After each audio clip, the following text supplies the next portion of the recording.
ప్రణాళిక 99 రోజుల కార్యక్రమంపై అధికారులతో సమీక్షా సమావేశాన్ని నిర్వహించిన కంటోన్మెంట్ ఎమ్మెల్యే శ్రీ గణేష్.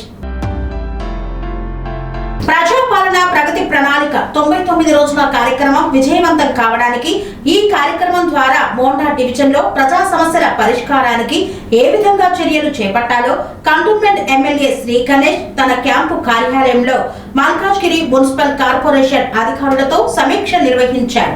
ఈ సమీక్షలో అధికారులకు ఎమ్మెల్యే పలు సూచనలు చేశారు. ప్రభుత్వం ప్రతిష్టాత్మకంగా ఈ కార్యక్రమం చేపట్టిందని, మోండా డివిజన్ లో 99 రోజులలో 100% వీధి దీపాలు వెలగాలని, నాలాలు డ్రైనేజీలు శుభ్రం చేయాలని, పార్కులను అభివృద్ధి చేసి అన్ని పార్కులలో ఓపెన్ జిమ్లు ఏర్పాటు చేయాలని అధికారులకు దిశానిర్దేశం చేశారు.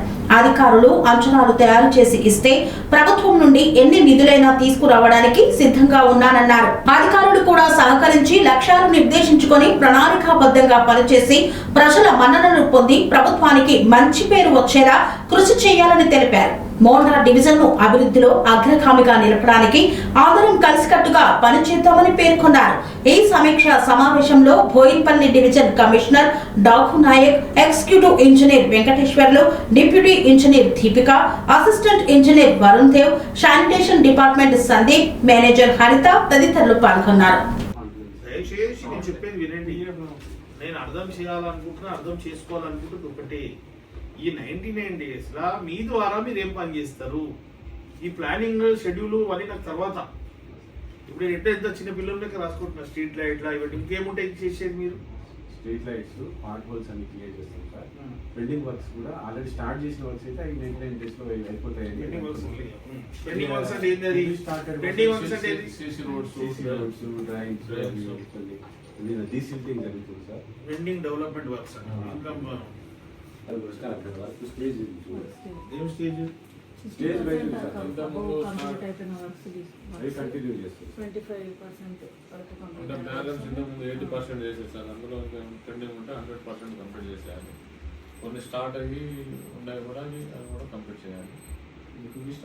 డెవలప్మెంట్ స్టార్ట్ కొన్ని వేరే డిపార్ట్మెంట్ క్లియరెన్స్లో అవి కావాలి సార్, అవి కూడా ఉన్నాయి సార్. అవి వస్తే అవి కూడా స్టార్ట్ చేస్తారు. ఇప్పుడు నా మేజర్ రిక్వెస్ట్ మీకు, ఇంజనీరింగ్ సెక్షన్ మీకే వస్తుంది కదా.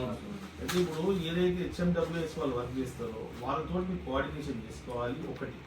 రెండోది ఏంటంటే మీరు ఫైనల్గా ఈ 99 daysలో ఒక పెద్ద మార్పుకు మీరు ఏం ప్లాన్ చేసుకోవాలంటే, HMWS వాళ్ళు ఎప్పుడైనా ఏ పైప్ లైన్ పని చేస్తే వారికి ఆ పైప్ లైన్తో పాటు ఆ రోడ్డు కూడా బడ్జెట్ వేసుకోమని చెప్పాలి. ఇట్లా ఇప్పుడు అంబేద్కర్ నగర్ ఉంది సార్, అక్కడ డ్రైనేజ్ ఉంది, రోడ్ ఏమో మాకు శాంక్షన్ అయితే అడ్మినిస్ట్రేటివ్ అప్రూవల్ వచ్చింది. వాళ్ళు పైప్ లైన్ వేస్తే మీరు రోడ్ వేయడానికి రెడీ. అవునండి. అంటే ఇప్పుడు చాలా మటుకు ఏమవుతుంది, మీరు మంచి వాళ్ళు కాబట్టి, తెలివిపరులు కాబట్టి, ప్రజాధనం దుర్వినియోగం కావద్దని ఆలోచనతో అది వేసినాక ఇస్తుంది. వేరే వాళ్ళు మీకు శాంక్షన్ అయిందని రోడ్ వేసేసింటే మళ్ళీ చదివితే దానికి ఏం చేయాలంటే HMWS వాళ్ళతో ఫస్ట్ ఒకసారి దేశం ఉంది మీరు అనుకోవడమా, ఏమైనా ప్రాసెస్ ఉంటుందా, రిక్వైర్మెంట్ ఉందంటే మీరు ఒక బాధ్యతగా తీసుకోండి. ఈ రోజు తర్వాత ఎక్కడ పని చేసినా ఆ ఎమ్మెల్యేకి చెప్తే ఎమ్మెల్యే ఆలోచన తెచ్చుకొని ఫస్ట్ ఆ పని చేసి ఈ పని చేస్తే 2 పనులు అవుతాయి కదా. ఇప్పుడు మీరు వేసేస్తారు, మళ్ళీ చదివితే పైసలు వేస్ట్. ఇంకోటి ఏంటంటే వాళ్ళకి కూడా కండిషన్ ఏం పెట్టాలంటే, చదివిన తర్వాత ఏకుంటే అది కూడా చేసిన ఆనందం ఏముంటుంది వాళ్ళకి, పబ్లిక్ రెండు కలిసి చేస్తేనే అది మీరు 99 days ఒక పెద్ద మార్పులుగా రాసుకోండి. ఖచ్చితంగా ఇది ఏ వర్క్ అయితే ఉందో మీరు చేయాలనుకున్నదో దానికన్నా ముందు కింద పరిస్థితి కూడా తెలుసుకోవాలి. అండర్ ది రోడ్స్ ఏమైనా రిక్వైర్మెంట్ ఉందా, ప్రాబ్లం ఉందో తెలుసుకుంటే, రిక్వైర్మెంట్ అంటే పెద్ద పైపులు, ప్రాబ్లం అంటే ఏమైనా ఖరాబ్ అయిందా అని. ఎందుకంటే చిన్న డయా ఉన్న పైపులు సరిపోవు, ఎలాగైనా పెద్ద డయా కావాలి కాబట్టి ఆ పెద్ద డయా ఏమైనా వేసుకుని ఆలోచన. ఇప్పుడు దీంట్లో బడ్జెట్ వేసుకోవచ్చు కాబట్టి ఇప్పుడు నేనైతే మీకు మందికి వాళ్ళ పేరు వచ్చడానికి కొన్ని పెట్టుకుంటారు, పబ్లిక్ యూజ్ లేకుండా. హిస్టరీలో నేను చేసిన అది చేస్తే జనాలకి ఇప్పుడు పైసలు లేదు ఒక బాధ, జాగా లేక ఒక బాధ, ఉన్న జాగాని సద్వినియోగం చేసుకోకుండా యూజ్లెస్ గా పెట్టుకోవడం కూడా బాధాకరమే. మీకు మేము పెట్టిన అప్లికేషన్స్ లో ఇప్పటిదాకా ఏదైతే మాకు డెవలప్మెంట్స్ కావాలన్నమాట దాని పరిస్థితి ఏముంది.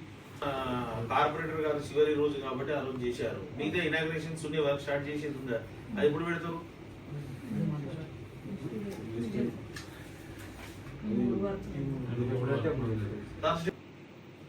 ఇన్స్టిట్యూట్ హాస్పిటల్ ఉంది కదా, కొంచెం ముందు లెఫ్ట్ హ్యాండ్ సైడ్ అంతా నేను బస్తీ పర్యటన చేసిన.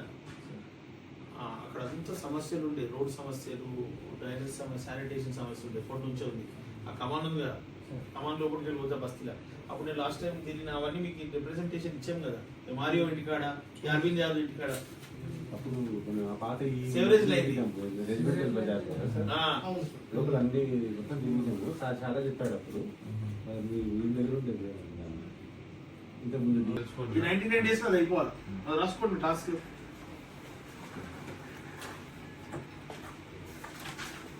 కొన్నిసార్లు కొంత రిక్వెస్ట్ మీ అందరికీ, నా టర్మ్లో మాత్రం ఒకటే రిక్వెస్ట్, మనం రేపు పని స్టార్ట్ చేస్తారంటేనే ఇవాళ ఇనాగరేషన్ చేయాలి. ఇవాళ ఇనాగరేషన్ చేసి వారం 10 రోజుల్లో పని స్టార్ట్ చేయకండి. ఇప్పుడు థర్స్డే రోజు నేను ఇనాగరేషన్ చేయాలంటే ఫ్రైడే పని చేస్తారా, మీ ఎవరైనా పని చేస్తారో వాళ్ళని అడగండి. పబ్లిక్ కూడా కనిపించాలి కదా, మనం ఒకటి బొమ్మ పెట్టి పోయినాము నెక్స్ట్ రోజు పని చేయకుంటే. వాళ్ళని కనుక్కోండి, ఒకవేళ నెక్స్ట్ డే పని స్టార్ట్ చేస్తారంటే. ఓపెన్ జిమ్స్ చాలా వరకు ఇక్కడ ఉంది సార్. మీ దగ్గర పార్కుల్లో కొన్ని ఉన్నాయి సార్. ఒకవేళ రిక్వెస్ట్ చేస్తే మనకి ఏరియా ఉంటే అప్పుడు ఎస్టిమేట్ చేసి ఇస్తాం సార్. ఇప్పుడు ఏం లేదమ్మా, ఇప్పుడు మీరు ఒకసారి మీరు ఎంతమంది నాకు రేపటి వారికి ఈ టైం వారికి ఈ జిమ్ములు అందరు కావాలి. నేను కూడా మన పోయి జిమ్ములు చేసినాను. నేను కంటోన్మెంట్ లిమిట్స్ చేస్తే అందరూ చాలా సంతృప్తిగా ఉన్నారు. మేము కంటోన్మెంట్ వాణి ప్రోగ్రామ్ అని పెట్టాం, మీరు చూసిండొచ్చు. All officials of state government, all officials of cantonment board ఒక దగ్గర కూర్చుంటే జనాలు వచ్చి వాళ్ళ అర్జీలు ఇచ్చారు. అక్రాస్ ది టేబుల్ మేము అన్ని నోట్ చేసుకోవడం చాలా మటుకు పరిష్కారం అయింది. అట్లా మనం ఒక రోజు పెట్టుకోగలిగితే ఇది ఇంత చర్చ ఉండదు. అప్పుడు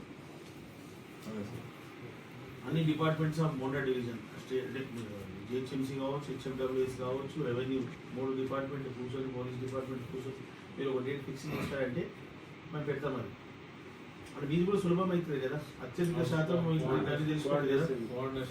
కోఆర్డినేషన్స్ తో పాటు పబ్లిక్ ఏం కావాలో మీకు తెలిసిపోతుంది కదా. మీకు చేయడం ఎంత ఒక పార్ట్ అయితే అప్పుడు తీసుకొని మీరు ఏ డిపార్ట్మెంట్ ఆ డిపార్ట్మెంట్ తీసుకొని ఇవన్నీ పడబడి చేసుకోవచ్చు కదా. బాగుంటుందా? బాగుంటుంది కదా.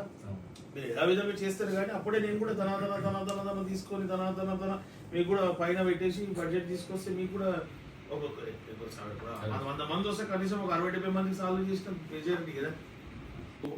అసెంబ్లీ 8:30 మధ్యలో మీకు అటెండ్ చేసి టీం దగ్గరికి వస్తే వాడు ఏంటంటే ఏరియా చూస్ చేసుకోండి, అక్కడికి వస్తాం. మీరు ఏం ప్రోగ్రామ్ చేస్తే అక్కడ నిలబడ్డా కూడా చాలు.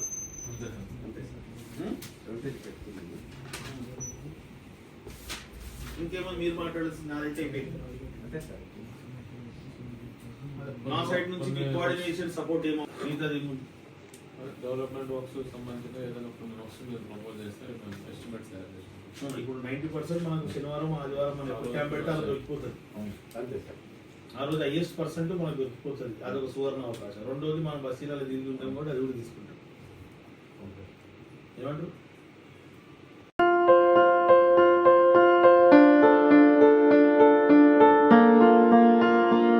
సంస్కృతి, సంప్రదాయం, ప్రేమ, ఆప్యాయత, రాజసం ఉట్టిపడే వేడుకలకు అనువైన ప్రదేశం ఎంఎల్ఎన్ కన్వెన్షన్ హాల్. కని విని ఎరుగని రీతిలో జరిగే మీ ఇంటి కళ్యాణ వైభోగానికి అందమైన కళ్యాణ వేదిక MLN convention hall. MLN convention hall ప్రత్యేకతలు: సువిశాలమైన wedding halls, centralise AC banquet hall మరియు విశాలమైన డైనింగ్ హాల్, వధువరుల కోసం ప్రత్యేక ఏసీ మరియు నాన్ ఏసీ గదులు, నక్షత్రాల వెలుగులో పచ్చని పచ్చికపై పార్టీల కోసం అనువైన గార్డెన్. ఎంఎల్ఎన్ కన్వెన్షన్ లో సీసీటీవీ పర్యవేక్షణతో పూర్తి భద్రత. 2000 వాహనాలు పార్కు చేసేందుకు సువిశాల పార్కింగ్ సౌకర్యం.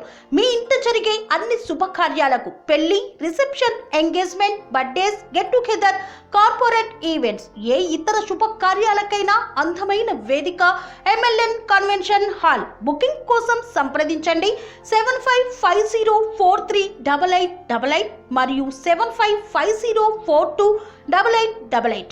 మా అడ్రస్ చీర్యాల లక్ష్మీ నరసింహస్వామి దేవాలయం ప్రక్కన, near outer ring road, Keesara junction, Cheeryal గ్రామం, మేడ్చల్ జిల్లా.